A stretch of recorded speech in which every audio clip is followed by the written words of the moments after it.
Hello everyone, welcome back to my channel, The Unique and Rare Handbags. My name is Joe, I'm a bag collector and Hermes bag authenticator. Today, again, from my personal collection, I chose this bag to talk about. It's a Hermes bag, very vintage, in a pristine condition. I think a lot of people might know about this model because it has different variations. It's mostly because, well, it's this part might be a little bit different. So this is what we call a Faco, F-A-C-O, but also actually it's actually from the word façon or façonnable, which is a French word, F-A-C with a small tail, C-D, C-C-D, O-N, façon. So you can also call this bag a Facon bag, but anyway, it's just a name. It doesn't really matter at all, at all. So as we can see, it's a box leather bag from well, in a dark green, the English green color. Sometimes I call it also London green, but I think the real name is English green. It's about the same dimension as the one, small, actually slightly smaller than the ones that I showed you. This one last time, the Mephisto. They're in my same patch, so I brought all them out. I'm recording the videos on them one after the other. Let's just call it Faco. It's easier because online I think most of these vintage bags go with Faco. This model has different sizes. This is actually a clutch and shoulder underarm model. It has also like the bigger, almost like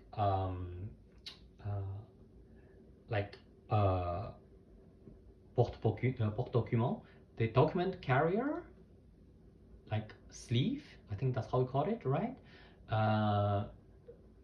Like bigger, but much thinner, like shadower model.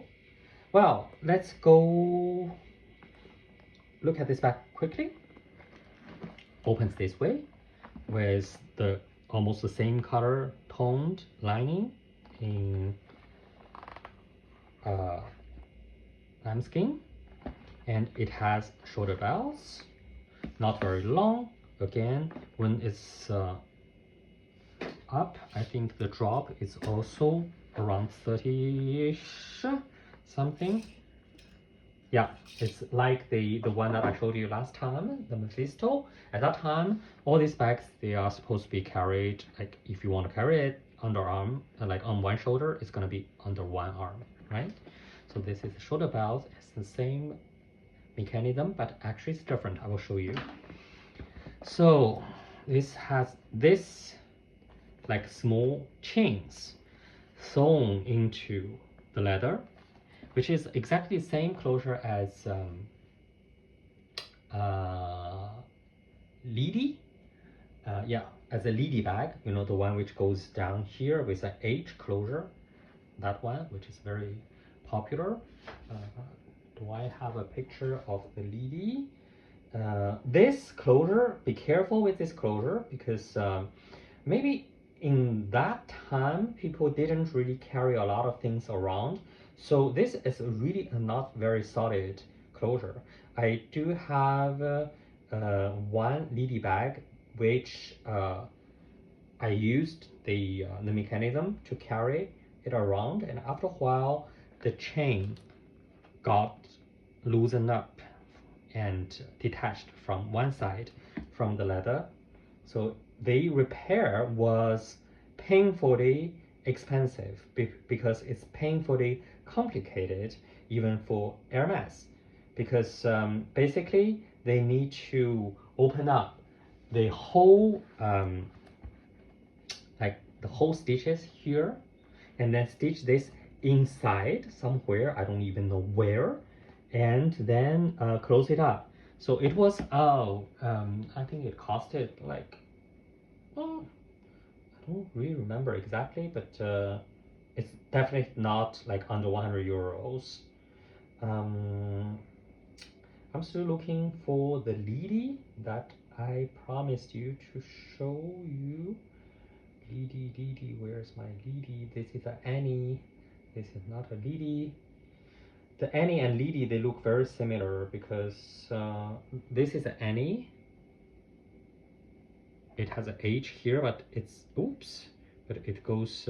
It's a flap, which is not triangle shaped. The lady bag is a triangle shaped one. Okay, I don't know why I do not have the picture of. Anyway, stupid me. I can just go to Google, right? Not necessarily in my own collection. The lady. Maybe I should type lady Hermes. Lady Hermes. Yeah, this one. Can you see? You see that here it has the same mechanism, which is, well, if you have one of those with you, I would recommend you to do as I do.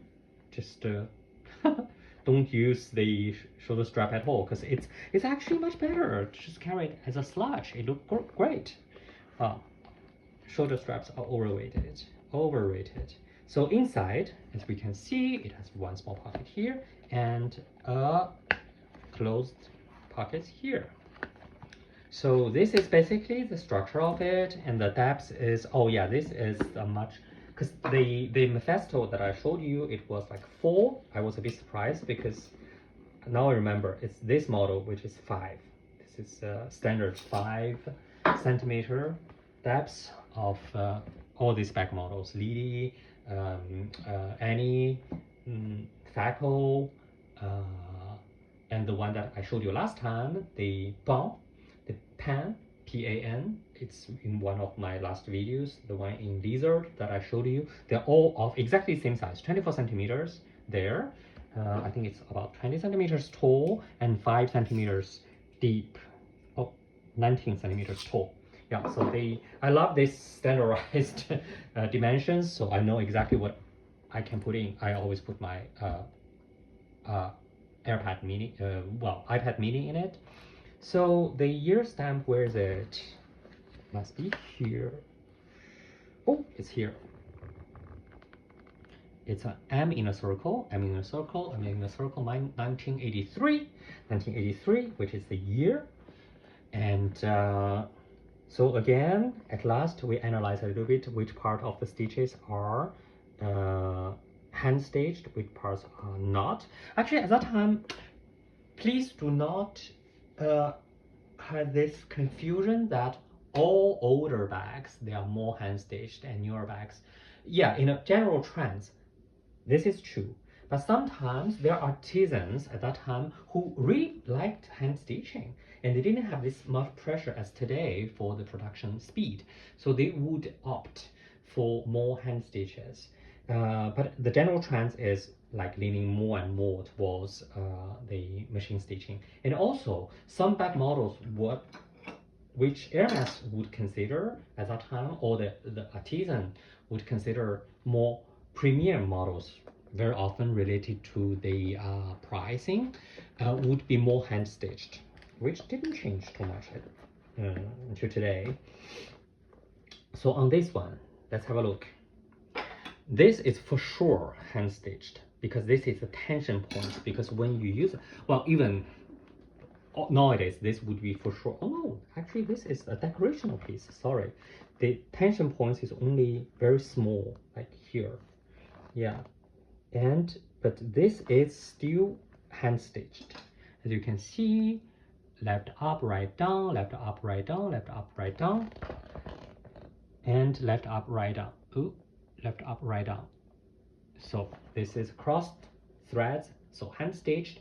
So as I said, please do not feel that this bag is newer than the Mephisto that I showed you in my last video, so this should be completely more machine stitched. No, because I think this model was considered more premium model, so it was more hand stitched. So here also hand stitched. Yeah, also hand stitched.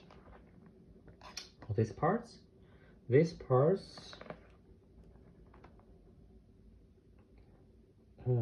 hand stitched too. Interesting. This is a very hand stitched bag, which is a big surprise because again, this is 1983. At that time, machine stitching was already there. And these parts, because you can actually you can feel the quality of it. You can see the all the stuffing that they had to do because they actually put an extra piece of leather inside. Oh, maybe that's the reason why they hand stitched it. Now I get it. This is not the attention points which related to the carry of the bag, but because it has like chunky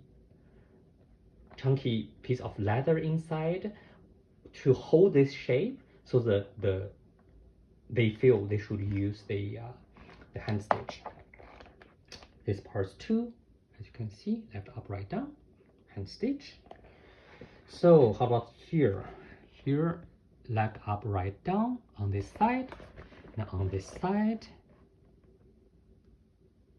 left up, right down. Again, hand stitch. So actually this bag is almost completely hand stitched, which makes me very, very surprised, because again, we're talking about 1983. The machine stitching was already there and for quite a while. But anyway, so this is the Faco, coming from façon in French, in beautiful shine, right? This shine of box leather. Well, thank you very much for watching and see you next time.